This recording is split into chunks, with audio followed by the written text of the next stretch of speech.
My name is Nichole James. We're at Glenstar Station outside of Jericho, Queensland. We predominantly run drought master cattle and it's a breeding operation. Dad originally bought Glenstar back in 2002 in the middle of a drought for a bit of drought relief, and then I come home about 10 years ago back to Glencoe, our other property, and after a year or so I moved over here and started managing the place for him, and then eventually it evolved into me going into partnership with Dad with the cattle here and looking at taking over it in the future. And you're always trying to improve properties, work out better water schemes, better fencing. When we originally bought Glenstar, and it only had 3 proper water points. It had 2 dams as well, but you can't really rely on the dams. The river occasionally has water in it if you get a decent enough wet season, but again, it doesn't really hold water. So I contacted Brad from Q-Rider to find out about sustainability loans and the couple of the drought grants that are currently going on.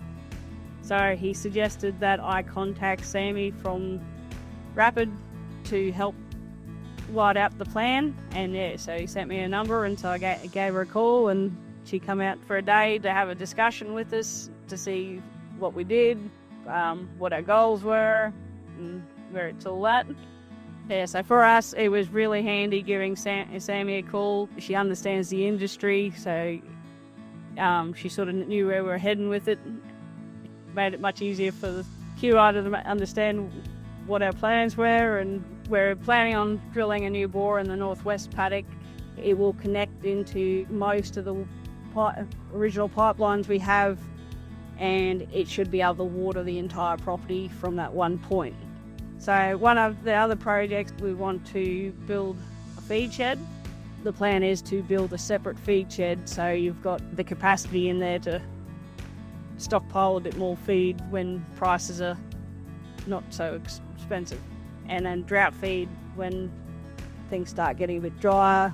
So the farm business resilience plan, it's good to sit down and work out your goals and where you might want to be in the next 5 and 10 years with the property. It gives you a leading point to keep coming back to. It doesn't have to stay the same, it'll be ever evolving. Yeah, it just helps you mitigate the risks involved dealing with the climate changes at the moment. It gives you an outline to follow and something to come back to should plans change.